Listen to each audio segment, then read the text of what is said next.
Chuck Schumer and the others have basically announced that Trump's agenda is dead, except, of course, for the $1 trillion on infrastructure and that stimulus. Because all the talk about outsider and all the rest, another $1 trillion down the toilet, another $1 trillion added to the debt. We had Obama's $825 billion on stimulus. You know, I was looking it up, and I found it in Liberty and Tyranny. George W. Bush spent $152 billion on an economic stimulus act, $300 billion on the Housing and Economic Recovery Act. Just billions, billions, trillions. Because they don't believe in the private sector. They believe in government. They all do. They all believe in government. They might debate over the size, on the fringes, you know, this, that, and the other, but really, for the last 100 years, other than Reagan really trying to trim the size of government, we really need another $1 trillion stimulus bill? Chuck Schumer thinks it's great. I guess the populists think it's great, too. I have a great Levin TV tonight where I talk about populism, nationalism, conservatism, constitutionalism, individualism, where we try and sort all this out. But if populism means big, strong, centralized government with federalizing spending, well, I think that's called progressivism, actually. And I don't know how that works in a constitutional construct when we support federalism and state authority. Anybody have a proposal on the debt yet? I haven't heard the Republicans in the House or Senate. I haven't heard the Democrats. I haven't heard the Trump team. Spending, we got $1 trillion in spending. How about $1 trillion in cutting government? Where's that? I mean real cutting government. And I'm pleased with these first 3 appointments, as many of you are, that Trump has made. Quite a conga line coming in and out of the Trump Tower and then his estate in New Jersey, isn't it, Mr. Producer? All over the map. I started to think to myself, well, he knows he's not appointing 93% of these people. No way. So I think he's bringing a lot of these people in to demonstrate who's in charge, which is okay. Romney may or may not get Secretary of State, but Romney has now kissed the ring. And that's pretty much what they're all doing as this conga line continues. I remember during the Reagan transition. I don't remember a conga line. It's fine. I think we're going to be very, very happy with the early initiatives of the Trump administration on Obamacare, on spending, on the border. At least I hope so. That's the indication. So that would be very, very positive. But this centralized government spending and spending and spending. You know, we had a highway trust fund. I think we still do. Now, those of you who purchase gasoline for your vehicles, you pay taxes on every gallon of gasoline that you put into your car. And that tax money is supposed to go into a highway trust fund. And that highway trust fund is supposed to do what these presidents keep saying they want to do with another $1 trillion. And that is to maintain federal roads and bridges and tunnels and so forth. And you pay a lot into this fund. And Congress turns around and they blow it on bike paths and other kinds of crap. A bike path is called a sidewalk. A bike path is called a street. So you're not going to tame government spending this way. Well, you know, I care about the little people. No, you don't. So I wanted to ask you a question. A couple of questions, actually, on the spending side for highways and so forth. Do you actually believe another $1 trillion is going to create jobs? Really? Well, let's say they create jobs. Is it going to be cost effective? Do you actually believe the federal government should take over the business of most highways and roads and bridges and tunnels? Where's that? How did that happen? I don't think so. We're going to do that, plus we're going to have tariffs. I have another way of looking at tariffs. Let me run this one by you. We know tariffs are taxes. We know they're taxes not on foreigners, Not on the people of China and Mexico and Japan and so forth. They're taxes on the American people. On you. For purchasing something you want to buy that's either not produced here or it's just produced overseas and they ship it here and you want to purchase it. And you say you want fair trade, not necessarily free trade. Well, we don't have free trade. We haven't had free trade since I don't know when. Since we already have 12,000 tariffs.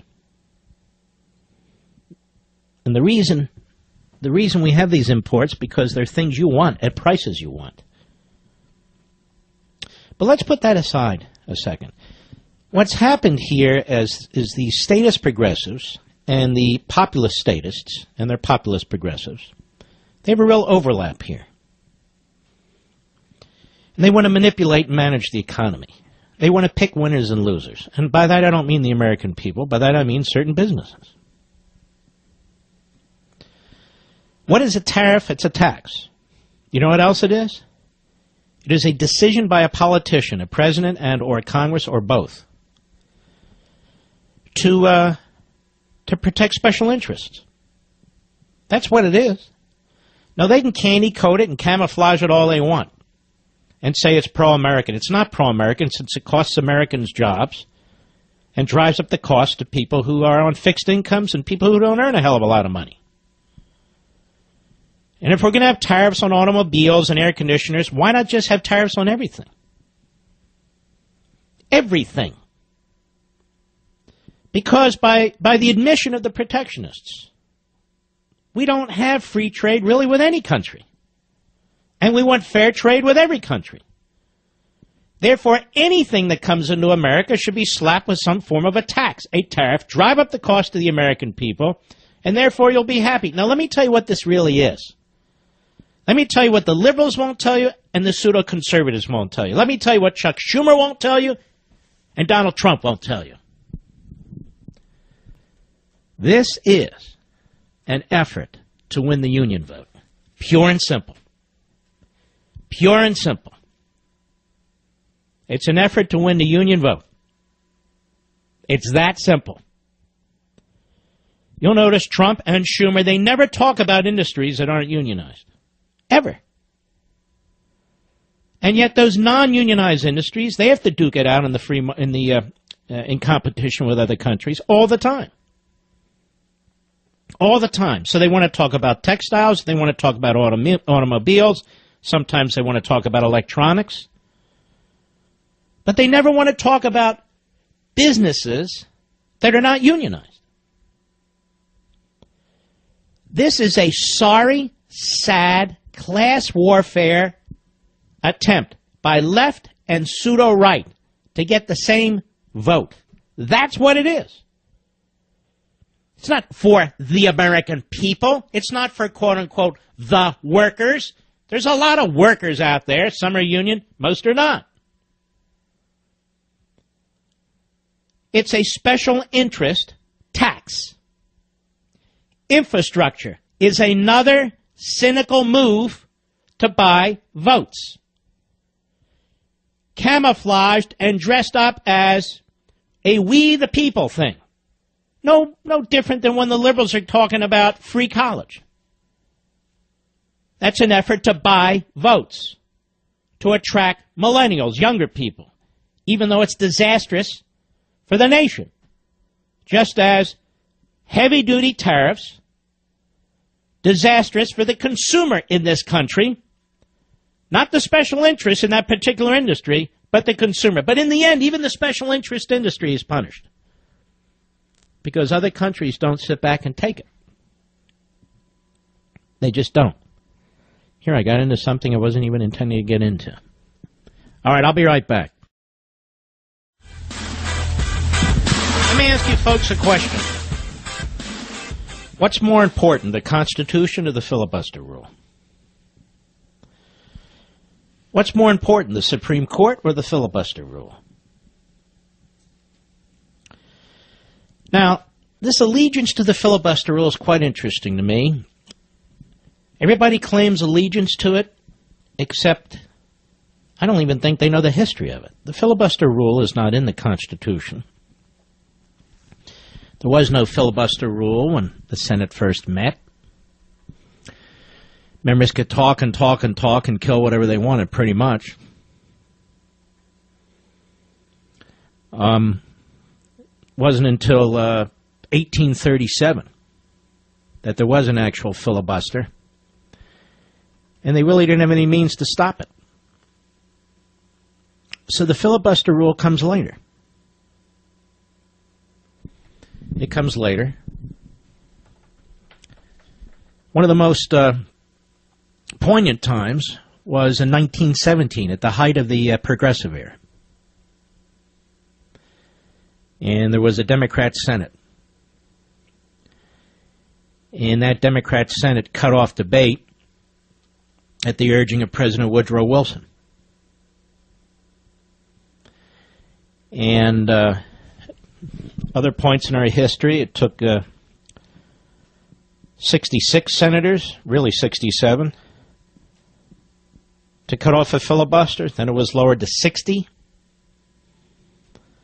The Democrats, as you know, under Harry Reid and Chuck Schumer, changed the filibuster rule yet again, so it would not, that is, it would not apply to judicial appointments under the level of Supreme Court, and would apply to the president's presidential appointments, because they didn't like the fact that they couldn't get these folks all through the Senate past the Republicans who were threatening filibusters. Chuck Schumer, for the first time in American history, launched and threatened filibusters against a repeated number of George W. Bush's nominees to the circuit court, the appellate court level. So the filibuster rule has been abused repeatedly, and abused repeatedly by pretty much the Democrats. They use it when they want to stop legislation.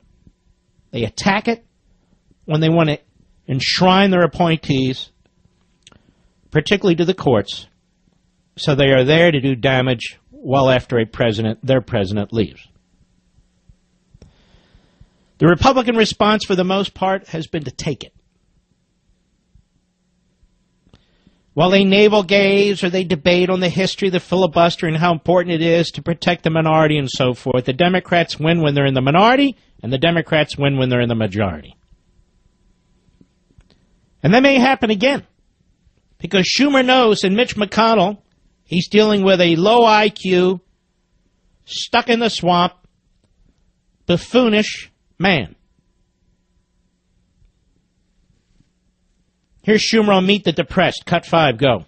On issues where our values are at stake, where the president goes in a divisive direction, where his campaign did before, we'll go against him and with everything we've got. We're not going to repeal or help him repeal Obamacare. We are not going to roll back Dodd-Frank. I think they should forget about that. We have 60 votes to block them. We're not going to help him build his wall. In other words, they're going to eviscerate those aspects of Trump's agenda that you and I support and for which we voted for him. Chuck Schumer doesn't understand. He's in the minority. They've been in the minority a while now. They had 23 Democrats up. They were supposed to sweep the Senate. They did not. The Republicans held the majority, thanks to you. The Republicans hold the House, the Senate, the presidency, the state legislatures, many of them, the governorships, many of them. But Chuck Schumer has decided that the filibuster rule will stop everything. Now, there can be an abuse of the Constitution, there can be an abuse of a statute, there can be an abuse of a regulation, and there can be an abuse of Senate rules. And it is time that Mitch McConnell get off his butt, clear out his throat, speak in complete sentences, and make it abundantly clear that this agenda will in fact go through, that he strongly discourages any effort by the Democrats to invoke a filibuster, and that if they do, on certain priority legislative matters, and certainly when it comes to the courts and the Supreme Court, they will vote down the Democrats on the filibuster rule. It wouldn't be the first time, and it won't be the last time. What comes first, the Constitution? Yes, I know. I'm well aware of the rights of the minority, but when the Republicans have done everything humanly possible at the state level and at the federal level, following the elective process, winning fair and square, time and time again in the House, time and again in the Senate, and now the presidency, to allow one man, Chuck Schumer, and a gaggle of left-wing kooks to say too damn bad we have the filibuster rule, well then screw the filibuster rule. It's not chiseled in granite. Now, they said they're going to repeal Obamacare. Now repeal it. They said they're going to build a wall, and it's going to be a wall paid for by Mexico. Now do it. They said they're going to repeal Dodd-Frank. Now do it. You own the government. We will back you every step of the way. I'll be right back. I must be the only person in America who doesn't want a government job. I don't know. It is fascinating. More Schumer on Fox News Sunday about the wall. Cut 6, go. And this idea of a wall, we already passed, John McCain and Chuck Schumer, bipartisan, an immigration bill that was comprehensive, that did a lot, and was much tougher on the border than a wall would be. So on that, and when he... Yeah, but wait a minute. What he's saying, Senator, is secure the border first, build the wall, and then you can start worrying about immigration reform. No. Put it all together. And if he says wall first? We'll say do it all. If we were to just do the wall, we'd never get the rest. Got to be all together. See that? See that? I told you, you're going to be spending to build a wall because Mexico ain't going to pay for it. You're going to have a problem with the filibuster rule in the Senate. So I certainly hope that Trump and his advisors at McConnell and the doofuses, in the Republican leadership, were well aware of this, and they are prepared to do something about it. You know, ladies and gentlemen, when you vote, we figure, okay, great, we have 52 Republican senators. Maybe we'll get 53 by the time it's done. Wonderful. But if Schumer's going to use the filibuster to block everything, then what's the point? So, when you have an unreasonable, obsessed, leftist ideologue like Schumer, who replaces a low IQ, gutter snipe like Harry Reid, the Constitution has to come first. The nation has to come first. We don't need to die politically over the filibuster rule. We should die politically over the Constitution. Now, what's amazing to me here is Hatch and McConnell and this idiot Cornyn from Texas and these guys and gals, they didn't fight like hell when Obama was eviscerating the spending clause, the power of the purse, or the power of the treaty, or any other part of the Constitution. But for some reason, this is the Holy Grail. This is the Holy Grail. Now, I am telling you, as somebody who knows more than the Constitution than anybody else on TV or radio, and probably in Congress, the filibuster rule has served its purpose, and it can still serve a good purpose. It is not constitutionally compelled. There are prudential uses for the filibuster, but when in the hands of obsessed radical leftists who have as their purpose to reverse the election, then the Constitution comes first. Now, you hear what he said. So basically, Obamacare, as far as Schumer is concerned, will not be repealed. A wall will not be built. Frank Dodd will not be repealed. We have 60 votes to block it. Now, what he means by 60 votes to block it is you need 60 votes,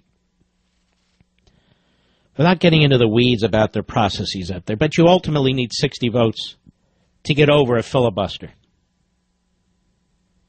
So what he means by we have 60 votes is McConnell can't muster the 60 votes necessary. And so maybe McConnell shouldn't muster the 60 votes necessary.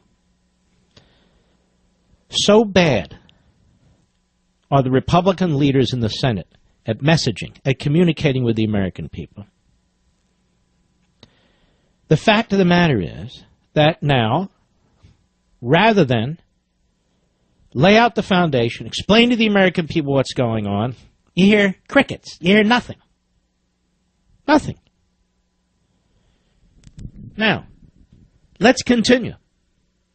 Cut 7, Schumer, on Meet the Depressed. Go. I hope that President Trump picks a mainstream candidate. For the Supreme Court. A mainstream candidate is somebody you may not agree with on every issue, but basically believes in precedent and basically believes in following the law. Why shouldn't, what does that mean? Can he nominate somebody in your mind that is, say, Ted Cruz? Is he too conservative for you? I'm not going to get into specific candidates, but we'd hope it would be mainstream. If it is mainstream, you have to remember the last 4 nominees, 2 from President Bush, 2 from President Obama, got bipartisan support on the bench. If he doesn't nominate a mainstream candidate, we're going to go at him with everything we have or her. Everything we have or her. You see, Schumer is marking his territory. He's staking out territory. He's going on all the shows and explaining mainstream, you see. If they're not, left of center leftists, they're going to oppose them. They can't come to the court with an independent idea, that is, as an originalist. You see, the problem is this, folks. For the last 100 years, there has been an approach to governing that is contrary to our constitutional construct. And with guys like him, they know this. And so they're insisting that justices be nominated, or potential justices be nominated, and will only be confirmed if they reject what came before, the Declaration and the original Constitution, and only accept the rewrite of the Constitution over the last 100 years, or even in the last 10 years. That's what he's defending. That's what he's protecting. And so what he's saying there, he will fight them with everything we have. That's the filibuster rule. But he's out there defining terms, using language, using nomenclature that is dishonest, that is deceitful, but there's nobody out there countering him. I mean, me, of course, but from the Republican leadership. All you have is the idiot Orrin Hatch. I don't think we're going to get rid of that filibuster rule. I kind of like it. When's the last time he conducted a filibuster? In fact, when Republicans conduct filibusters, like Ted Cruz, they're shredded, they're eviscerated, they're attacked. So what damn good is it? But then there's Ben Cardin. He's a clown, and he's the senior senator from Maryland. And he's on MSLSD with Andrea Mitchell. Cut 8, go. Let me ask you about Mike Flynn. All right, now how about I should set this up properly. Okay, now we were talking about the Supreme Court. We were talking about Sessions. Now we're talking about Mike Flynn. We were talking about repealing Obamacare, talking about the wall, and so far what have they said? No, no, no, no. Now we're going to get to Mike Flynn, 3-star general, outstanding man, to be the national security advisor to the President of the United States. Here's Ben Cardin, dim-witted Democrat, Maryland. Cut 8, go. Let me ask you about Mike Flynn, because he is not someone who would be confirmed, and he is controversial. Your thoughts, the National Security Advisor designate? And I've expressed myself. You're right, that person will not be confirmed. To me, he has done so much that is questionable in regards to tolerance, diversity, his comments about Muslims. That's not the type of person that I would like to have giving national security advice to the President of the United States. Every appointee is a racist, unless they're a Democrat or a liberal. You watch, he's going to appoint this hedge fund, Goldman Sachs, billionaire, Democrat liberal who's donated mostly to Democrats to head the Treasury Department, and they'll say, well, that's the kind of pick we can live with. Of course it is. Of course it is. But in any event, there's Cardin. So Flynn's no good, Sessions is no good, They'll get around to Pompeo when the time comes. No, the key primary points for voting for Donald Trump, securing the border with a wall, physical barrier, repealing Obamacare, repealing this Dodd-Frank. Nah, can't do that either. The question is, will this administration, the new one, the Trump administration, and the Republican leadership in Congress, will the Republicans stand up to this tyranny? Will they stand up to this tyranny? You notice the Democrats despise the Constitution and undermine the rules all the time. I've got a pen and I've got a phone and I've got a filibuster and I'll do what I want. And we're going to push out thousands and thousands of regulations. We're going to nationalize waters. We're going to nationalize land. We're going to do all kinds of stuff. We're going to destroy businesses. We're going to nationalize our local police forces. We're going to do all these things. They don't go through Congress. They don't waste their time. I told you this all during the Obama administration. Everything Obama has done, the tools he uses, should a Republican president do that, they'll be talking about impeachment. Now they want to follow rules. We've got this filibuster rule, you see. We can stop whatever we want. You got to deal with me, Chuck Schumer. The despicable, pathetic Chuck Schumer. I will decide what goes through and what doesn't go through. Tell me this, is that what the framers intended? All the leftists out there who talk about popular elections. The popular elections matter. Oh, yeah, the popular elections matter. Well, to my regret, but as a matter of fact, we elect our senators by popular vote. There are 52 Republicans. Oh, no, they got to use the filibuster rule. Right, the minority has to speak. So when it comes to the presidential election, and there it is, it's in the Constitution, not a rule. The Electoral College, everybody knows it's there. That's how you have to campaign. You got to have more than the other guy. And when Trump gets more than her, but doesn't win the popular vote, hey, what about the majority? What about the majority? Now in the Senate, hey, what about the minority? What about the minority? Now I say we put this crap to rest, ladies and gentlemen. We get done what needs to get done. All right. I don't have my call screen, Mr. Producer, so why don't you tell us who I should speak to? Yes. WKIP, that's Poughkeepsie, New York. Jim, how are you, sir? A great affiliate? Oh, great Denali. I honor your time. Sir, if I'm not mistaken, Ronnie Reagan made a deal with the Democrats. He gave amnesty to all the illegals, providing they would earmark money for a wall. Am I not right? He gave amnesty to 2.3 million illegal aliens. And you're darn right. And in exchange, they were supposed to secure the wall, and they lied. Well, and they always lie, and they're never going to secure that border. Not unless we ram it down their throats. Well, we're going to have to do it, sir, because I'll give you another example. 2006 or 7, Congress passed a Border Security Act. Bush signed it, and they still won't fund it. That's even more recent. Hello? Hello, Mark. I agree with you at 100%, but I'm on top of Chuck Schumer. By the way, upstate here in New York, we call him Up Chuck Schumer. Well, so does everybody else, but I prefer Schmucky Chucky Schumer. But go right ahead. Well, we're going to ride his tail. We're going to keep calling his number. And he won't care. He just won with 70% of the vote. Yeah, but did you hear his last statement? You're going to ride his tail? 70% of the vote? That's not going to fly. What we have to do is ride McConnell's tail and make it clear to him, damn it, you're in the majority. Now, the Constitution comes first. Our liberty comes first. The electorate has spoken over and over and over again, long before there was even a Donald Trump in politics. Now it's time to produce. That's it. Mark? Yes? Mr. Schumer came out with this comment, and I'm trying to get him to answer to it. He says we need $33 million to fix the rails from New York to Albany. For that kind of money, I could make him a tunnel.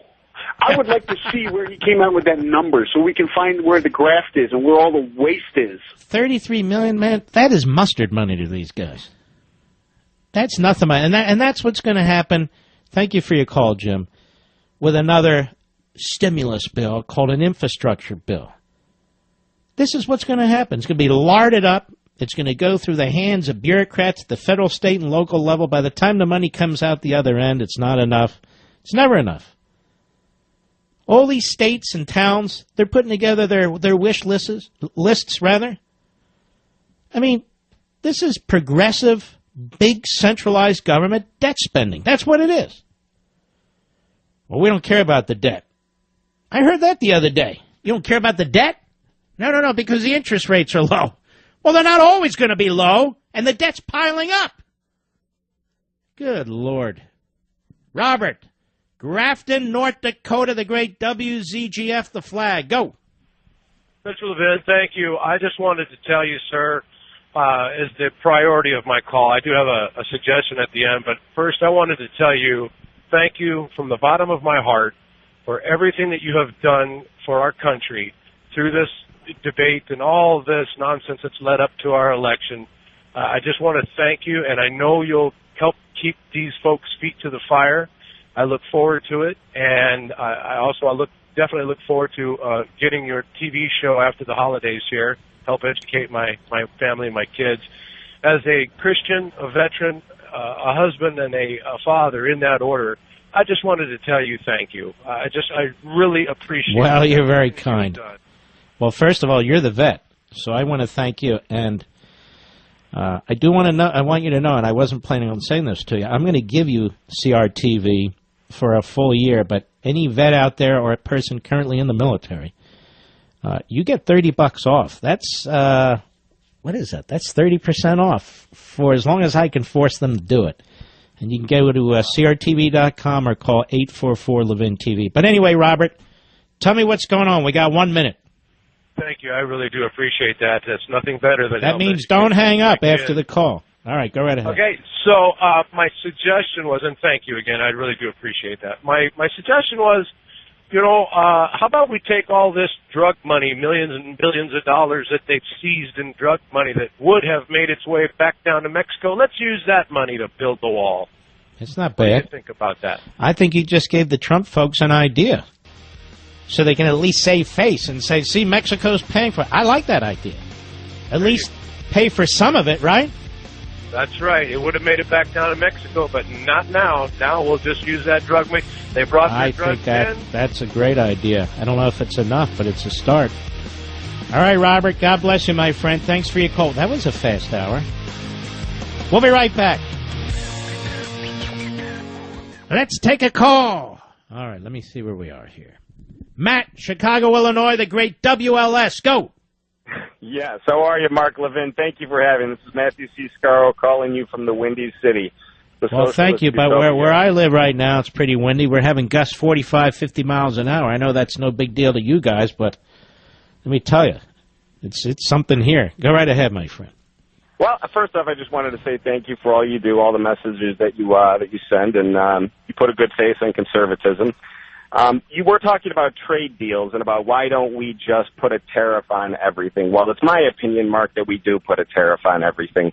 And that tariff, if we're talking about the cost of doing business, is inflation. That is the tax that is on every single person in the United States of America. Well, it's true, but inflation's at what, 2%, 1.5%? Well, this is what we're told by the government, right? So how do we actually know? Oh, well, we don't. Maybe it's 40%. What do you think it is? I don't know. I don't know what inflation is. It's how fast they can print the money. Or is it 35%? It's very, very difficult to say. I mean, I have no idea, and I would say that you have no idea. Well, then how do you know? Maybe we audit the Federal Reserve. So we should audit the Federal Reserve. Will that tell us what the inflation rate is? If we audit the Federal Reserve, we'll know it has nothing to do with the inflation rate. I'm sorry? If I audit the Federal Reserve, how will I know the inflation rate? Well, you'll know how much money they've... You put a very good face on a conspiracy theory. Thank you for your call. And that's this, ladies and gentlemen. You know, the Federal Reserve came to be under Woodrow Wilson. I'm not a fan of the Federal Reserve. But the goal of the Federal Reserve, the purpose of its very existence, is to maintain a stable currency. That's it. That's the mission. The mission has changed. And now it's extremely political. Not that there's politicians in there. There's economists and so forth and bankers, but it's extremely political. How do you explain the almost 0% interest rate? Now, you pay 2, 3, 4%, but to banks and so forth, the almost 0% interest rate for almost 11 years. How do you explain that? How do you explain 6, maybe it's more, so-called quantitative easing actions? Massive amounts of money pushed into the economy. I explain it this way. The Federal Reserve now exists to fund, to support, to monetize big government. And it did that at the end of the Bush administration when he was spending like a drunken liberal. And it's done it throughout the Obama administration, who was spending like a drunken Marxist. Now, we have a president-elect who's about to do the same thing with $1 trillion in infrastructure spending. Oh, cool. $1 trillion in infrastructure spending. Well, who's going to finance that? The interest rates are not at where interest rates should be. The interest rates are being held artificially low, because to raise them would mean tens of billions of dollars more out of the federal budget to pay for interest on the debt. The Democrats don't give a damn. And apparently the Republicans don't either. Got another $1 trillion coming on top of other spending. On top of everything else, $1 trillion. So the Federal Reserve's mission has been bastardized. It pumps the prime, it primes the pump. It's into managing the economy. Everybody wants to manage the economy rather than leave it alone. Some of you might say these low interest rates are great. I can buy a home, I can buy a car. Well, for you they are. If you're retired, they stink. Because a certificate of deposit, 6-month, 3-month, 9-month, 12-month, whatever it is, gives the interest is de minimis. What you want is, if you're going to have a currency, and the currency is not going to be based on a solid material like gold or silver, fine. Well, then the Federal Reserve has to conduct itself in a way that follows its mission. But it doesn't. I don't know what auditing the Federal Reserve would do in terms of determining what the inflation rate is. But apart from all that, as I discussed in the first hour, a tariff is nothing more than a heavy tax on the American consumer, the American people. Working men and women, if you will. Blue-collar men and women, if you will. Union members. It's a tax on everybody. And it's more than that, as I explained in the first hour, as I try to put this in terms that really express exactly what it is. A tariff is an effort to protect a special interest. Might be the automobile industry, might be the oil industry, whatever industry it is. It's intended to protect a business. And the only tariffs that are being proposed by Donald Trump and the Democrats are tariffs that protect unionized businesses. Manufacturers. They say they want to save manufacturing, when we know, as a rule, that's not the way you go about saving manufacturing. You want to save manufacturing? You really want to save manufacturing? You want to hear my radical proposal? You really want to save manufacturing and smokestack industries in this country? Then you abolish the Environmental Protection Agency. But they won't do that, because that's too hard. They won't do that, because that's not politically correct. Because there's no end of what the Environmental Protection Agency can and will do with the Reds who have secreted themselves into that agency in the name of the Greens. That's how you save jobs in America. That's how you build industry in America. But it's too hard. And it's not PC. You want to say you're for the environment. When in fact the environmental movement has as its objective to to destroy smokestack industries, has as its objective to destroy industries in our country with the degrowth movement and the deindustrialization movement. Instead, we're supposed to chase shiny objects because it's just easier.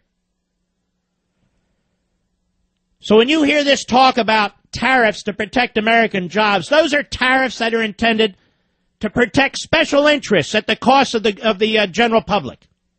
That's all they are. Another vote-getting scheme. And they're laughing about it.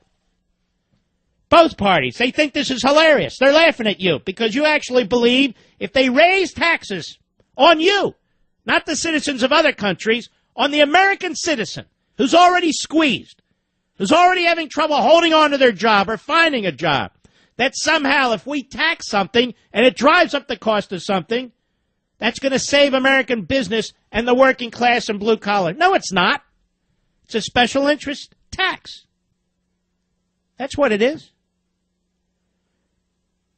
You want to save jobs in America? We know how to save jobs in America. We also know how to create jobs in America. When's the last time we actually had a free market? When's the last time we actually had free trade? When's the last time? When's the first time? Mark Levin.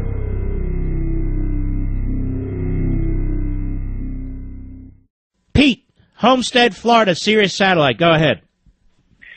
Mark, first-time caller. I'm in the produce business in South Florida. We have to have some kind of help, some kind of tariff from Mexico and Canada. They bring their product across, don't pay anything to compete with us. We can't compete. We can't grow product for $4 and $5 and $6. What are you growing? We grow tomatoes, beans, squash, cucumbers, pepper. We have tariffs on the import of produce into this country. Almost everything you just listed, there are import tariffs on those products. Are you aware of that? I beg your pardon. Tell me about it. How much? All right, I'll tell you about it. The whole country. Here's what I want you to do. The whole country. I want you to go to Google or Bing. I want you to go ahead and put in there tariffs imposed by the United States. I want you to look at harmonized tariff scheme. We don't need to debate this. It's either is or it isn't, sir. It's either fact or it's not. And I want you to look at what we have 12,000 tariffs on. Mark, how can we sell zucchini today out of Mexico for $3? First of all, I can't stand zucchini, so who cares? I'm not buying zucchini no matter what the price is. Check tomatoes, check pepper. Excuse me. It's like John McCain saying, who's going to pick our lettuce? Do you hire illegal aliens too? No, we don't. Our people, we don't have a lot of labor, but we don't plant anything anymore. What do you do? You have a truck? No. You have a tractor? Listen, I want to walk through that. You have a tractor? How do you pick your tomatoes? We represent farmers, Mark. You're an association then. Yeah, well, we're in a tomato exchange. No. Are you running a non-profit organization? No, we work for profit. I take a broker. You said I represent growers. What do you do? We're bonded and licensed by the state of Florida to handle for growers. I take a commission on everything we sell. I just can't get the money that these growers need to compete. Our land rent here is $500 an acre. To put anything up... I hear this all the time. And you know what I'm going to tell you, pal? I don't care. Because I could say that about any product in America. Any product in America. I can't compete. The labor's too expensive. The products overseas are too cheap. I hear this all the time. So what would you have us do, sir? Mark, seriously, I'm 60. No, pay attention. I'm talking to you. What would you have us do? I don't know, but I look at the history. No, I want to know. I don't want to be lectured. Tell the American people what you want us to do. Mark, do you think any of the produce grown in Mexico... You're not going to answer me? You're not going to answer me. Yes, I'm going to. What do you want us to do? Drive up the price of tomatoes by $3? What do you want us to do? Number one, anything that comes across, we need to x-ray it to make sure there's no drugs coming across. Okay, that's a different issue. I asked you a question, and you won't answer it because you know the answer. You want everybody's tomato to increase significantly in price, don't you? No, I do not. Well, then what do you want? I want a fair price back to the farmer, not at the chain store. I didn't ask about a fair price back to the farmer. I asked you, what price do you want? All right, thanks for your call. I can't keep pulling the string along. I got a hard break. I'll be right back. We have a 20% tariff on dairy products. We have a 20% tariff on most vegetables. We have a 21.3% tariff on asparagus and sweet corn. We have a 25% tariff on wool products. We have a 25% tariff on most auto parts that are imported. We have a 28% tariff on commercial plateware, 28.2% tariff on synthetic outerwear, a 30% tariff on apricot, cantaloupe, and dates, a 30% tariff on garlic or onion powder. We have a 32% tariff on clothes made of synthetic fabric. We have a 32% tariff on brooms. We have a 35% tariff on canned tuna. We have a 35% tariff on tires made in China, 37.5% tariff on leather shoes, 38% tariff on decorative glassware, 40% tariff on leather coming from Japan, 48% tariff on sneakers coming from overseas. Let's see, what else can I find? European meats, truffles, certain types of cheeses, a 100% tariff. French jam, chocolate, and ham, a 100% tariff. Shelled peanuts, 132% tariff. Unshelled peanuts, 164% tariff. You want to hear more? Right there. I'll be back. Hello, everybody. Mark Levin here. Our number, 877-381-3811, 877-381-3811. Let me tell you what I mean from last hour. Did basic minimal research during the break. This is from the New York Slimes, February 3, 2013. United States and Mexico reached tomato deal, averting a trade war. This is almost 4 years ago. The United States and Mexico have reached a tentative agreement on cross-border trade in tomatoes, narrowly averting a trade war that threatened to engulf a swath of American businesses. The agreement raises the minimum sales price for Mexican tomatoes in the United States, aims to strengthen compliance and enforcement, and increases the types of tomatoes governed by the bilateral pact to 4 from 1. The draft agreement raises reference prices substantially, in some cases more than double. These are for imported tomatoes from Mexico. The current reference price for certain products and accounts for changes that have occurred in the tomato market since the signing of the original agreement, says the Undersecretary for Commerce in the United States. Estimates are that nearly half of tomatoes eaten in America come from Mexico. Last fall, Florida tomato growers asked the Commerce Department to end a 16-year-old agreement that suspended an anti-dumping investigation that began in the mid-1990s. The Florida growers said the new agreement addressed their 3 main concerns: pricing of Mexican tomatoes, the number of growers covered, and enforcement. Quote, "We believe that the Department of Commerce in Mexico have struck a deal that meets those 3 tests, and we're hopeful and optimistic we'll be able to compete under fair trade conditions," said Edward Beckman, president of the Certified Greenhouse Farmers, a trade association. Let's see, what else here? So what's the price of these tomatoes? What have they done here? Let's see. It raises the basic floor price for winter tomatoes to 31 cents a pound from 21.69 cents. This is for you. So this is a great deal because the price goes up. Higher than the price the Mexicans were proposing in October, establishes even higher prices for specialty tomatoes and tomatoes grown in controlled environments. Mexicans have invested billions in greenhouses to grow tomatoes, while Florida tomatoes are largely picked green and treated with a gas to change their color, and it goes on. So this guy calls me almost 4 years later saying we're not doing anything about the price of tomatoes coming in here from Mexico. Isn't that pretty much what he said, Mr. Potato? Mr. Producer? Well, this was done. I guess it's not enough. You know, sometimes businesses aren't run properly, too. I'm not saying it's this. I haven't done my research on zucchinis. But I have done my research on tariffs generally. We've got thousands and thousands of tariffs on products that drive up the cost of your vegetables, fruits, meats, chicken, fish, automobiles. Everything you look at basically has an import tariff on it. I feel like I'm arguing in the real world where other people are arguing in the theoretical world. Yes. Okay. And by the way, we have rules in place. Rules in place that if a country cheats on a deal, we can punish them. Or we can get out of the deal. We really do.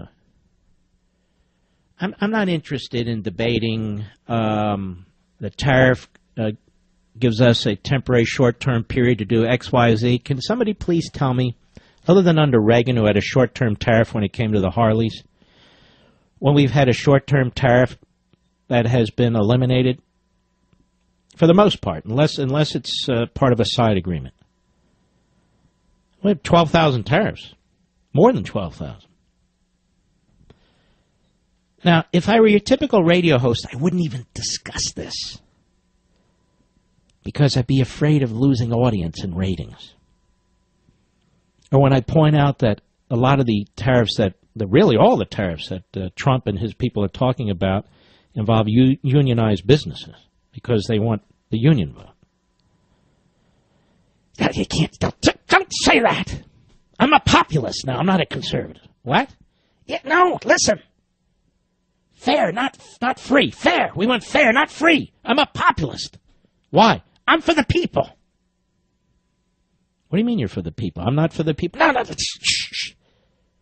We've got the progressives on the run. We're taking their voters from them. And the way we're going to take their vote, not with conservatism, not with capitalism, not with trade and commerce. Now, ladies and gentlemen, do you think the world was invented today? I know you don't, or you wouldn't be listening to this show. The tomato guy calls, right? And I love tomatoes. I mean, not tomatoes, but ketchup. So I love tomatoes, salt, a little bit of pepper, sugar, the whole schmear. Ever hear the Emergency Tariff Act of 1921? See, we've experimented like this before. So have other countries. Followed by the Fort-Lee-Macomber Tariff of 1922. Put in place by Republicans, the purpose of which was to protect our farmers, to drive up the cost of their products.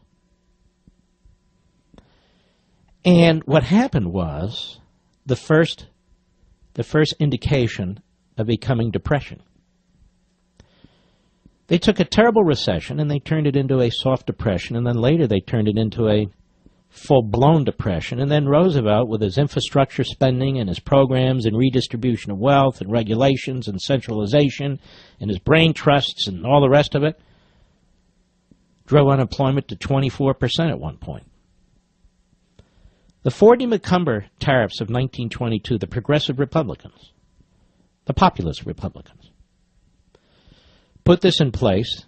It passed by a very large margin, was signed into law, and virtually destroyed the agricultural sector in this country. So the price of tomatoes didn't go up. They plummeted. Farmers went out of business.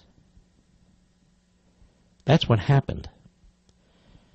When the government tries to manage an economy based on what special interests say or demand, in the end it destroys the economy, and it actually destroys the very industry they're talking about. I get people who call this program and insist that we have to have illegal aliens because American wages are too high. I had a gentleman just call now who said, we're not doing anything about tomatoes coming in here from Mexico. When I just read you that a little over 4 years ago, we did a whole lot. We drove up the price of tomatoes coming into this country and the price that the American consumer pays for tomatoes. The same thing happens when it comes to peanuts, shelled or unshelled, asparagus, green beans, sugar, and all down the line. It's not like we don't do these things and everybody else does. You want to create American jobs? Then you don't get involved in micromanaging the sale of products. What you do is you take the massive burden of $2 trillion a year regulations off the back of the people. You unleash the economy. You don't stick it in a cage. This isn't some kind of a barter system where everybody comes to the table and says, I can't compete with that guy, I can't compete there, I can't compete with this guy charges too little, that guy's labor's too high, that guy's labor's too low, that's not fair, he's dumping there, we can't dump over here, and then you have a matrix of bureaucrats sitting around and say, okay, that's a 35% tax, that's a 12%, that's that, and the other countries, they can screw off, and the other countries respond.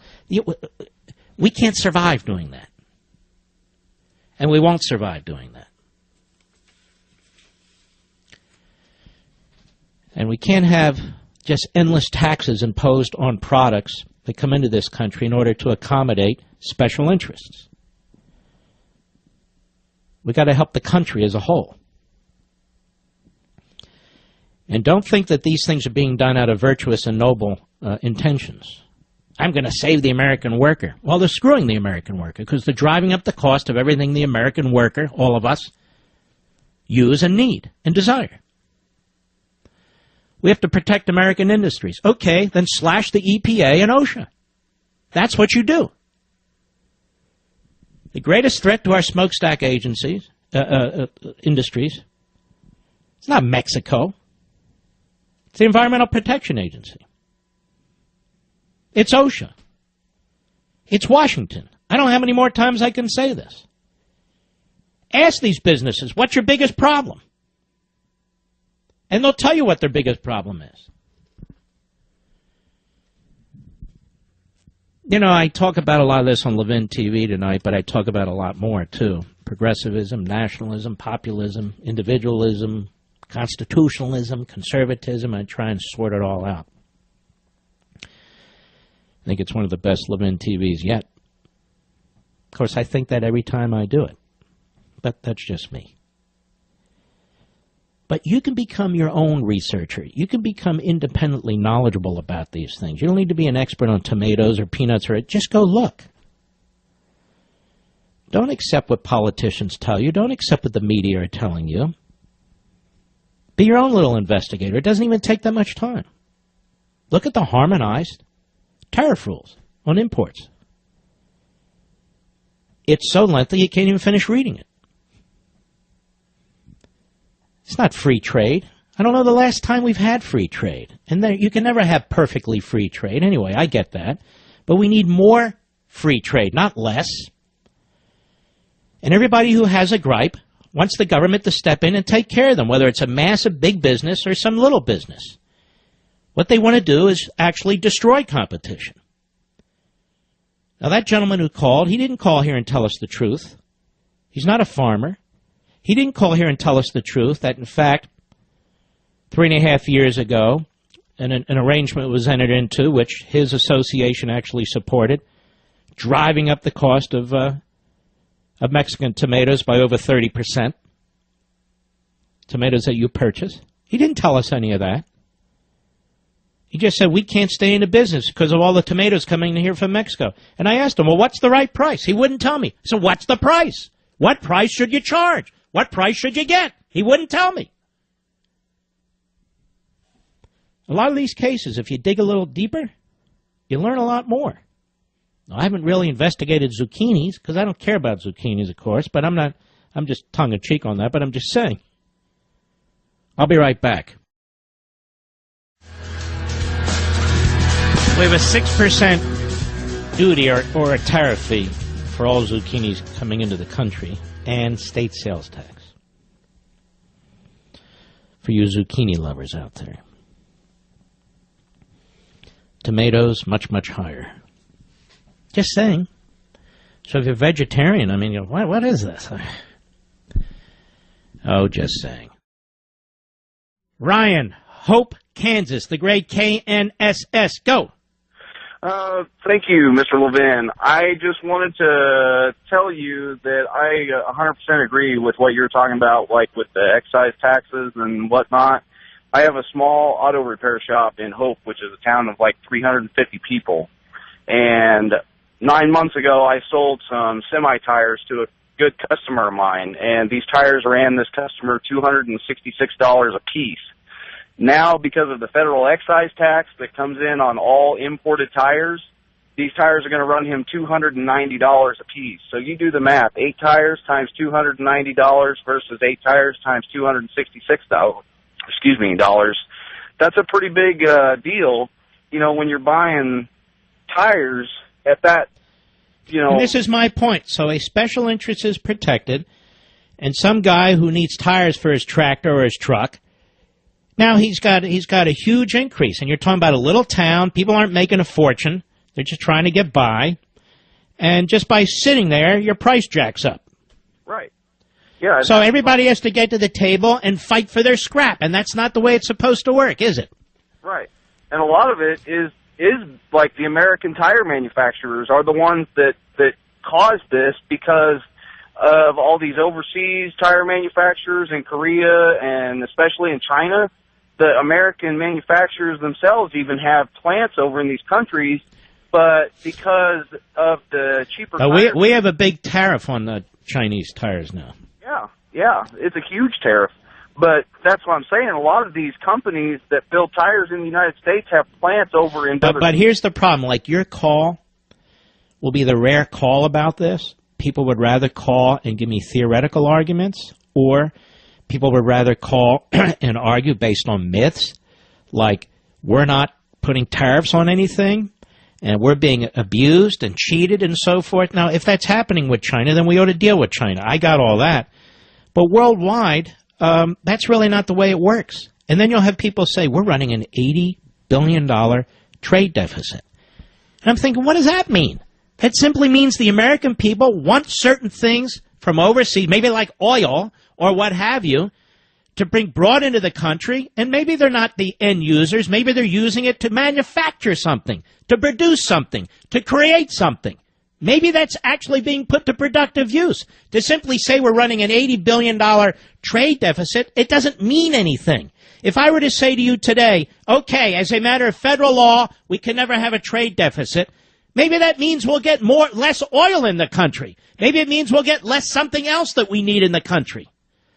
And yet, if you take the time to explain this, what are you, a globalist? And they don't even understand what globalism means. It means surrendering your sovereignty to other countries, or surrendering your... I would love to debate these guys. I'm not talking about the little girls and little boys fresh out of college that they have writing for them and speaking for... No, I mean the big guys. The big guys. The guys that are right out there. The populists. All right, my friend, thank you for your call. Ladies and gentlemen, I shall return. Well, it's a great pleasure to have one of the Fox hosts who's not interviewing for a job in the Trump administration. Brian Kilmeade, how are you, my friend? Good. I couldn't get an interview. And plus, I can't afford the pay cut. Yeah, I know the feeling, brother. I really do. But anyway, how are you? I'm doing great. I mean, it's just been for everybody, you know, I listen to you every night. It's been the most fascinating, intriguing, aggravating, exhilarating year and a half ever. And even now is so intriguing. I can't get enough of it. I mean, it's exhausting, though, isn't it? I don't know. Maybe I live a simple life. I just can't get enough of it. I've like given up almost sports. I got hired as the sports guy here. You're a sports guy. Yeah, but I'm going, the Knicks are on. No big deal. Are you a UFC guy? I'm a UFC guy. Do you know, Mark, I did the first 4. You did? I was on air. I didn't fight in them. But I was on air, and I did play-by-play on the first 2. That's when you would fight 3 in one night. So Hoist Gracie won the beginning. And yeah. You win, you go in the locker room to quarterfinals, and you win again, and you go in the locker room again, and then it'll be a finals. And the theme was someone could die tonight. And I'm like, you really want me to propose that? And that they didn't know these guys were just music and Hollywood guys. They weren't fighters. Now it's in control with weight classes and rounds, and they have drug testing, and it's really sophisticated. But back then, only 2 states allowed it, and John McCain was fighting against it.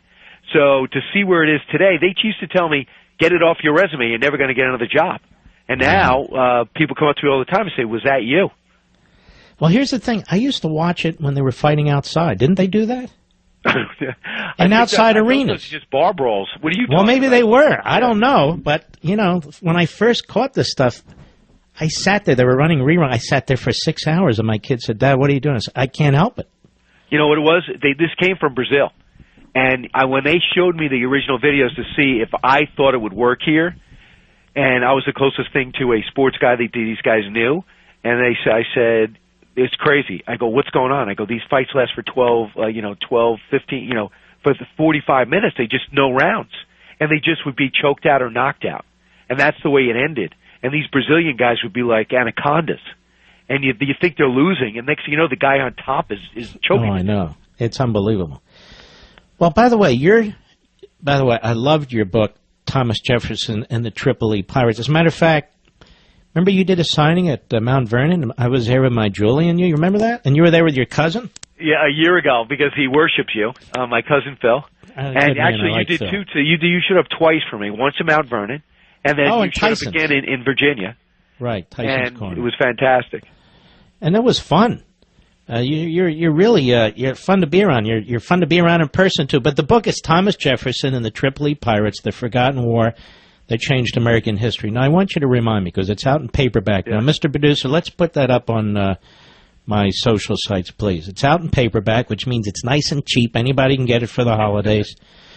But this is a fascinating book. Give us a few pointers about it. Just so for the record, if you Google Mark Levin, you will see that Mark did about a half hour on this very topic.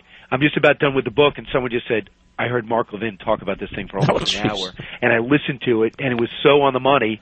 It was fantastic. So you understand this story. When I started writing it, the surge had worked, and there was this theory that Al-Qaeda was dying. So I just said it's a great American story that shows this other side of Jefferson taking on terrorists, Islamic terrorists of Morocco, of Algeria, and get this place called, which is we now know Libya, was also Tripoli, and Tunis. So every time our ships, we had no navy, every time our ships were going through the Mediterranean, they'd be captured. We're this brand new country without a president or a constitution yet, and we're going, wait a second, what are you doing? They go, yeah, you're going to have to pay money to get your guys out. Not only do we have you guys, they're enslaved. We're putting them through hard labor every day, and most likely they'll die unless they want to convert. True American spirit, almost none of them converted. So they're being tortured.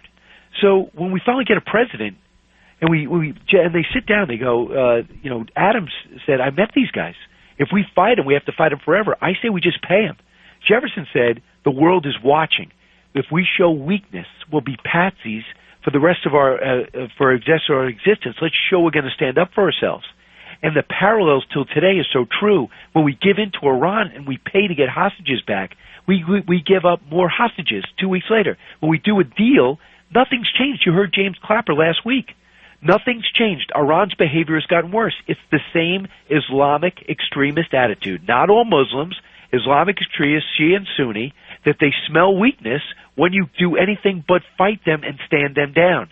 Now, early on, Jefferson didn't have much of a navy, but he had the courage to stand up for America. That's what he thought his best tactic was. And not only do we get a naval attack, we had a land war. We got about a handful of Marines.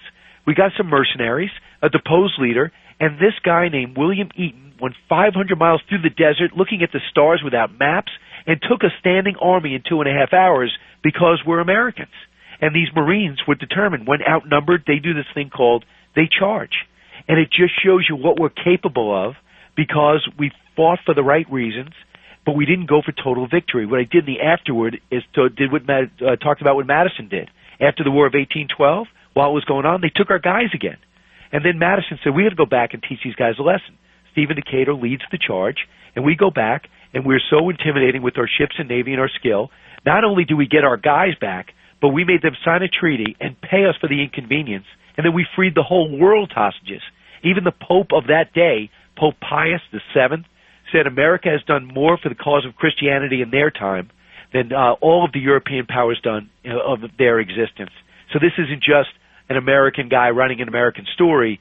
The world was taking notice of what America was capable of and what we have to do now, in my humble opinion, and stand up to terror, which maybe we're ready to do. That is outstanding. Well said. And by the way, the shores at Tripoli, it comes from this, doesn't it? The Marine Corps hymn. Presley O'Bannon. And, William Eaton got shot in the hand. He couldn't finish the charge. Presley O'Bannon took over. He led the charge. He had to whip together a bunch of different nationality, including Muslims, and we had to get these guys in the middle of our journey. When we put this army together, they said, okay, now that we're halfway to our destination, we're going to want our salaries doubled or not going anywhere. And Eaton and Presley O'Bannon and the other Marines said, no, you're coming with us. And we trained our guns on them. We finally won their loyalty and put together an army on the march.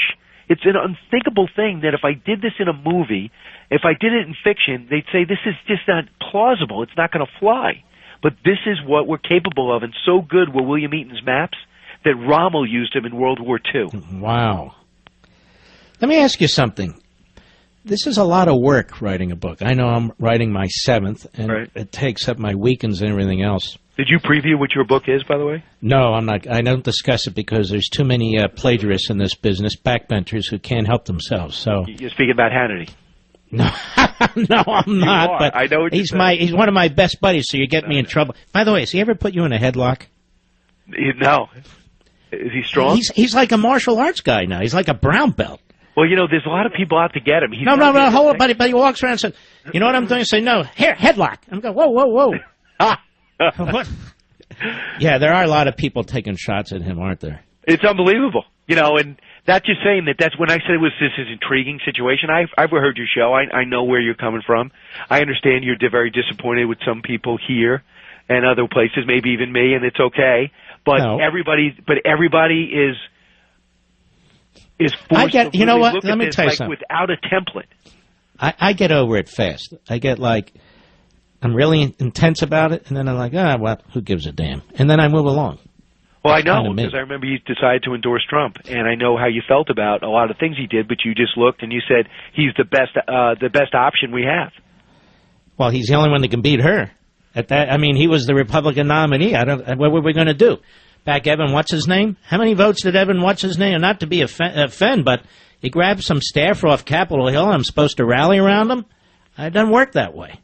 But anyway, we'll see how they do. You know, I'm an independent-minded person. I have my principles, which are clear to all my listeners, and we'll be watching, you know.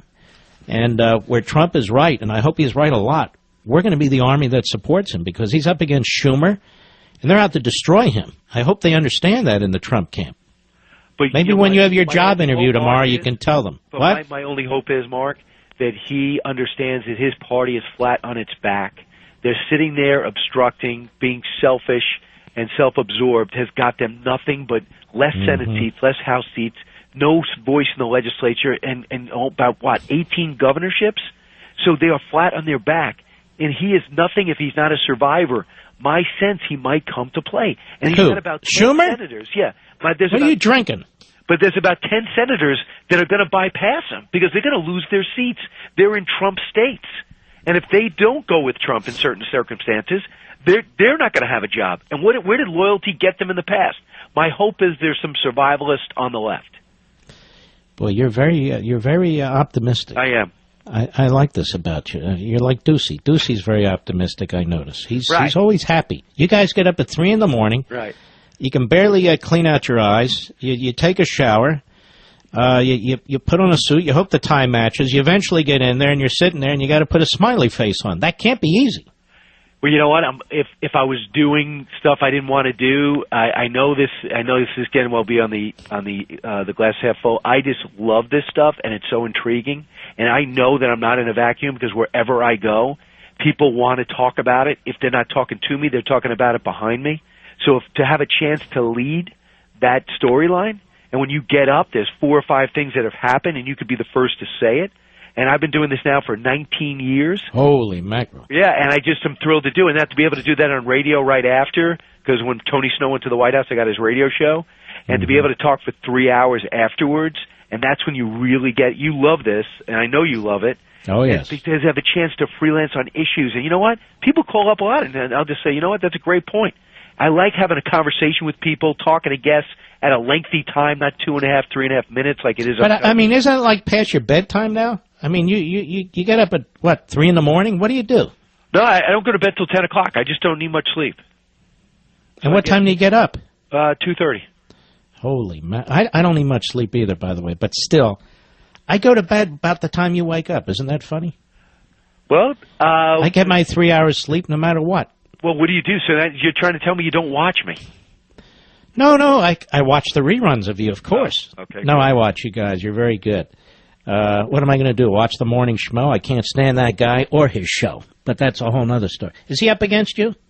Absolutely, but he's not getting close to us. We double him every day, and we'd even double him in the demo. So even though they get all the ads and they get the image spots, do not believe what you see. I don't see it. I don't watch it. So yeah, don't. And Mr. Producer used to give me clips. I said, what the hell do I want clips for? If I talk about it, there's now 10 times more people that know what took place on that show than actually watched it. But do you answer your producer like that all the time? Yes. Yes. I do both. Okay. Yes, I do. See, if I were doing your show, right, I wouldn't need two other people. I just keep moving around. I can be both of you. Yeah, believe me. Yeah, at times you want to be by yourself, and other times it's not. I mean, it's crazy. How is Ducey? He's a good. I like Steve. No, he's a great guy. And he's a great guy. His son's doing fantastic. Oh, great kid. I met him on an airplane. Couldn't be nicer. Yeah, and he surrounds stories. He's very extremely bright. I mean, he didn't plan on doing this. He answered a question at an event with John McCain there. He impressed everybody with his follow-up. They gave him a shot, and he went to town with it. So it's pretty, it's a pretty cool place. Now I feel, people say I've been here a while, but it's so different. Every day's so different. Now you have this stuff going on. We got a new thing at 7 o'clock. We don't know what's going to be happening in the afternoons. The whole management blow up over the summer. We're in Philadelphia. What? So it's been. I missed that. If you factor in all these things, Mark, it's so intriguing. It's like switching 4 colleges. If you're a college student, it's like going to 4 colleges in 1 year. It is amazing. There is a lot going on over there. Yeah. But listen, Brian, I want everybody, if you haven't gotten this book, it is a great book. It's a lot of fun. It's very historical, very interesting. Thomas Jefferson and the Tripoli Pirates, the Forgotten War that changed American history. You can get it in paperback, which means it's almost nothing, and it's great to read. All right, my man. Hey, Mark, so first give us all a preview of your book. Nothing, not even a word about your book? Not a word. All right. Not a word. But you'll do our show when it comes out, right? I don't know. I don't think I'm liked over there anymore. I don't know. Well, I don't know. I need bodyguards over there. I mean, other than your show and Hannity, where the hell can I go? Probably nowhere. Well, you don't need any more than us. We're the. I know, but the thing is, you're sitting in the green room. You don't know who's going to stroll in there. You'd go, oh, hell, it's that guy. You know what I mean? But, Mark, see, the thing about you're as tough as your words in real life. You're not just somebody that speaks in a vacuum. So if someone comes up to you and challenges you about something you say, you have this thing called legitimacy and depth of thought, so you'll be able to hold your own. You just don't want the stress of having to listen. I just want the donuts, and they don't put donuts in there anymore. We do have pastries. All right, Brian. God bless you. Take care of yourself. Thank you, Mark Levin. All right, God bless. Good man. I love the guy.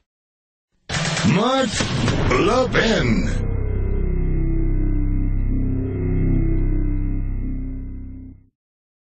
Keith X, a.k.a. Keith Ellison, Free Republic, has discovered his a trip he took with a Muslim Brotherhood-related group that funded it. So we'll get into that because he's going to be the new DNC chair. And he's got a lot of Jewish Democrats in Congress supporting him. Self-haters, as I correctly identify them. But all of America should be concerned that a Democrat party is so radical left, learns nothing from elections, that it's even going to get worse. When's the last time you heard Democrats denounce Farrakhan, by the way? Of course, they'll never denounce Sharpton. In fact, they bring him to the White House so he can have a 7-course meal. Well, now the Democrats are poised to make as their chairman Keith X, a.k.a. Keith Ellison. Now, I've been on this for days, and I'm going to stay on this, because this guy's a hater. He is a radical leftist, not because he's a Muslim, because he's a hater and a radical leftist. And he has connections to very dangerous organizations. And Chuck Schumer supports him because, of course, Chuck is looking for a mainstream chairman of the DNC. Chuck's always interested in mainstream people. The Washington Free Beacon, Brent Scher. The House Ethics Committee opened an investigation into Representative Keith Ellison after he failed to disclose that a group founded by members of the Muslim Brotherhood paid for him to make a pilgrimage to the Islamic holy site of Mecca in Saudi Arabia. Got that? Hello, got that? Top Democrats have considered shifting to the left by electing Ellison party chairman, but critics say his previous association with radical groups should disqualify him from the leadership role. Now, you see, in the case of Jeff Sessions, where he's being accused of being a racist, complete and utter hearsay that is disputed, not only by Sessions, but a witness. And yet they insist that it's legitimate. Ellison has associated with the Muslim American Society, a Virginia-based group founded by the Muslim Brotherhood members in 1993 to act as, quote, the overt arm of the Muslim Brotherhood in the United States, unquote, according to federal prosecutors in 2007. The United Arab Emirates recently added the group to a list of terrorist organizations. In 2008, the society paid for Ellison, a practicing Muslim, to make a 16-day pilgrimage, known as the Hajj, to Mecca. He was joined on the trip by Assad Zaman, who sits on the board of the Muslim American Society's Minnesota chapter. Zaman has contributed thousands of dollars to Ellison's congressional runs, both before and after the Mecca trip.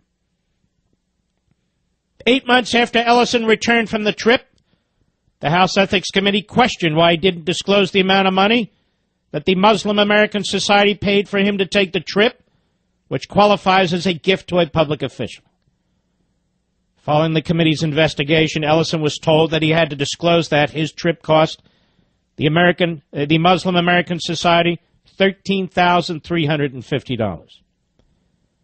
Ellison had initially said that he might have meetings of an official nature during his trip to Saudi Arabia, but then he told investigators that he instead undertook only the more personal itinerary scheduled by the Muslim American Association, quote unquote, which he believed allowed him to keep the trip's cost private.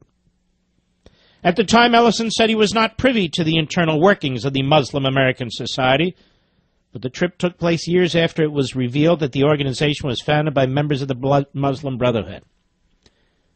He has a lot of forgetful moments, memory problems, does Ellison, that is Keith X. He worked for the Farrakhan crowd, and he didn't realize that Farrakhan was an anti-Semite. Go figure. The Chicago Tribune published a lengthy expose in 2004 about how the Muslim Brotherhood had operated in the United States for decades, with the goal of achieving Islamic rule in America. Brotherhood leaders voted in 1993 to create the Muslim American Society to serve as the group's public face in America. Quote, when the leaders voted, it was decided the Brotherhood members would call themselves the Muslim American Society, or MAS, according to the documents and interviews, wrote the Tribune. They agreed not to refer to themselves as the Brotherhood, but to be more publicly active. They eventually created a website, and for the first time invited the public to some conferences, which also were used to raise money. An internal memo instructed members how to deflect if asked about their ties to the Muslim Brotherhood or its support for terrorism. If asked, are you the Muslim Brothers? Leaders should respond that they are an independent group called the Muslim American Society. It is a self-explanatory name that does not need further explanation, unquote, wrote the Chicago Tribune. Quote, and if the topic of terrorism were raised, leaders were told to say that they were against terrorism, but that jihad was among a Muslim's divine legal rights to be used to defend himself and his people and to spread Islam, unquote. A former member of the society who quit due to its anti-American sentiments and its support for violence in the Middle East told the Tribune that its leaders had a plan to convert Americans to Islam and elect like-minded Muslims to political office in the United States. If the Muslim Brotherhood puts up somebody for an election, Muslims would vote for him not knowing he was with the Brotherhood, the man said.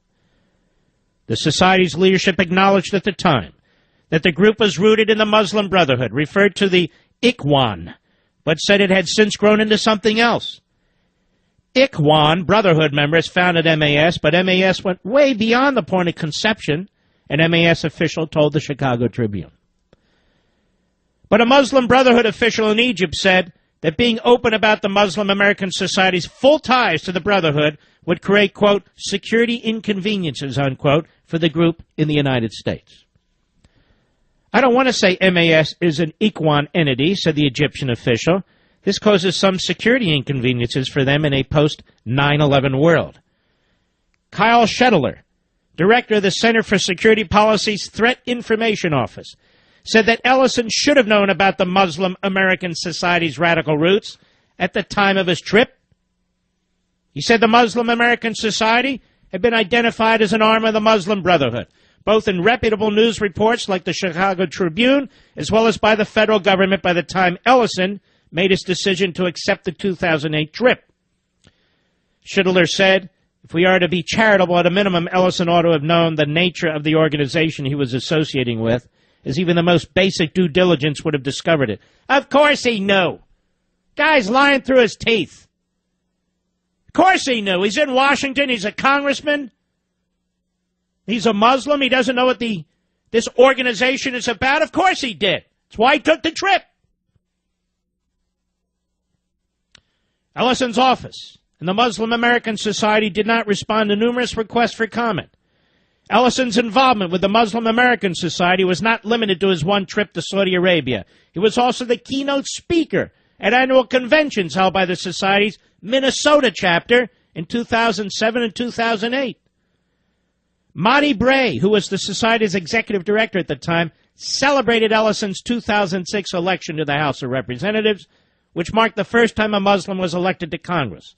Fox News reported that Bray took time off from his job with the Society to campaign for Ellison's first election. Bray celebrated the news that Ellison was being considered the chair of the Democratic Party.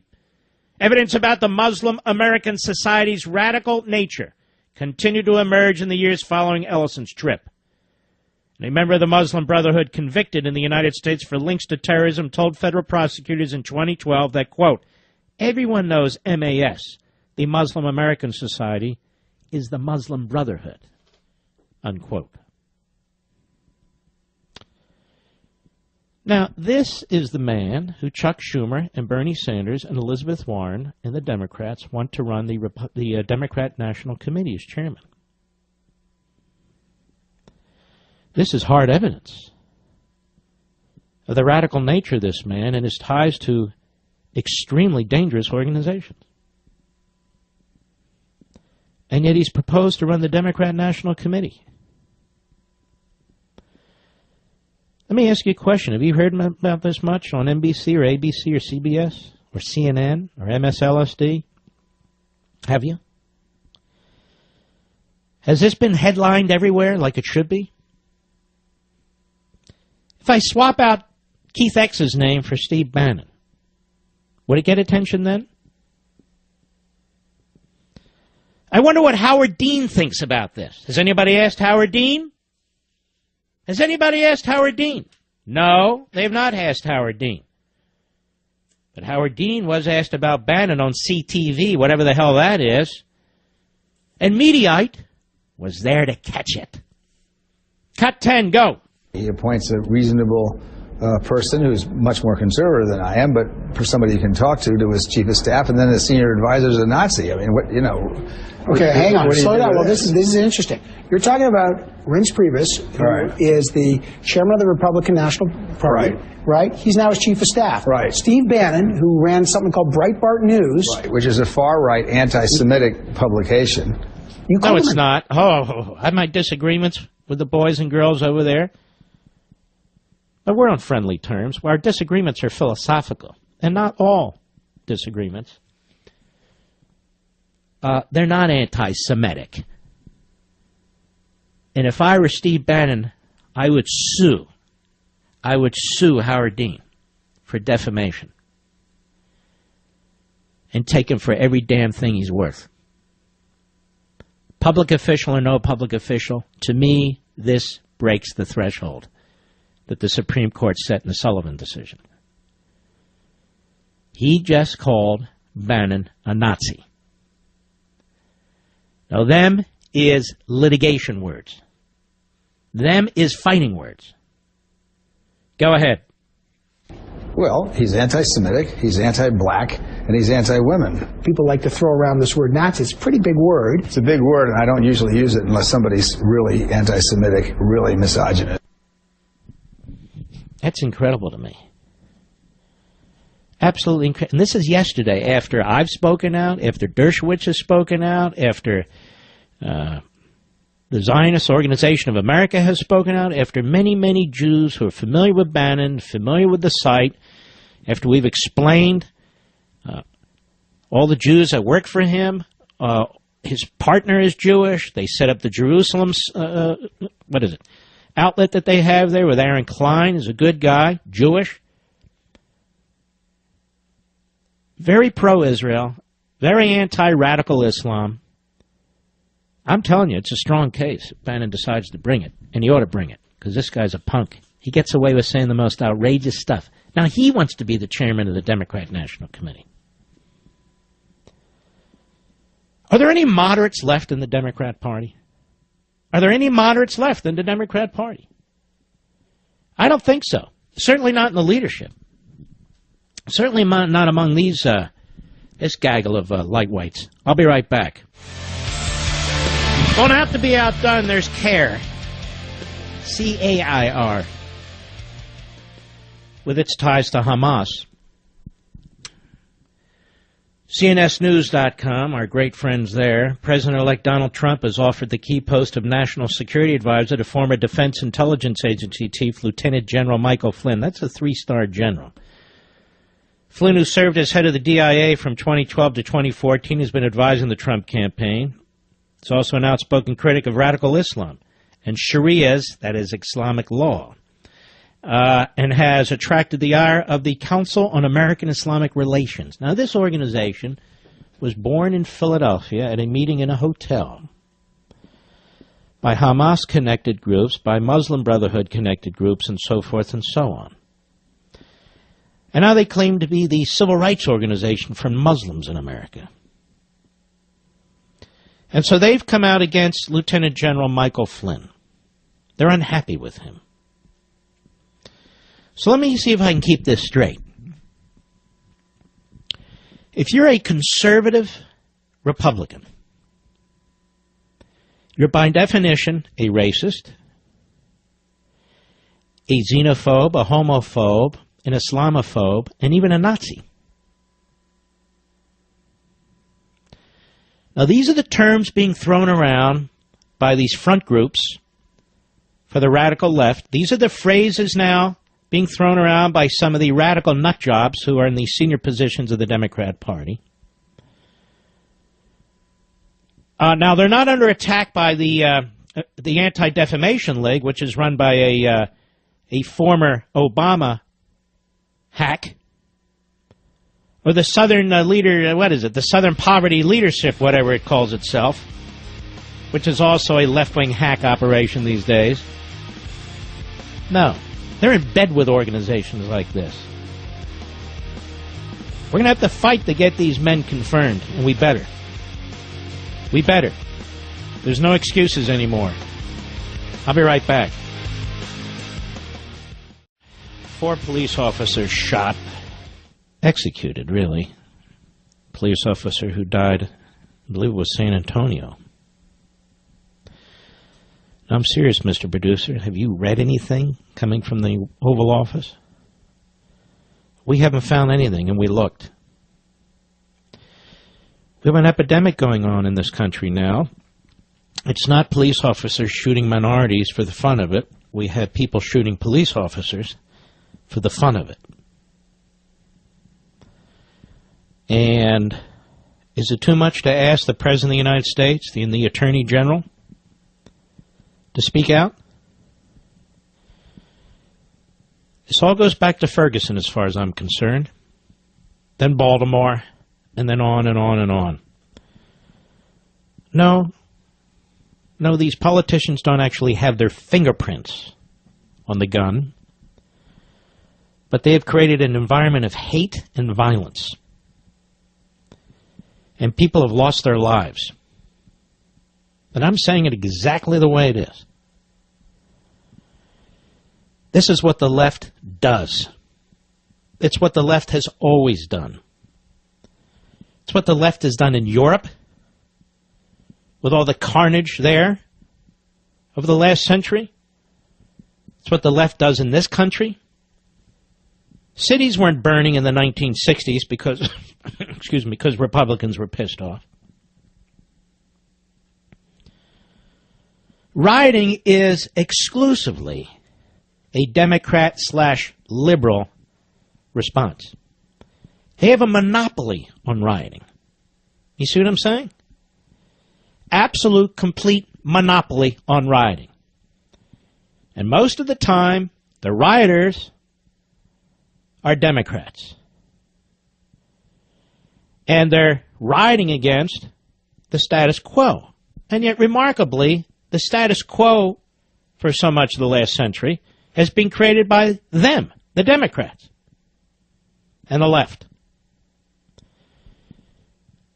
But officers are being shot now like I've never seen or heard before. And Obama keeps his lips sealed. Well, that's not even true. There he is in Europe. He's asked about what's going on in the streets, and he basically encourages it. Mark Levin.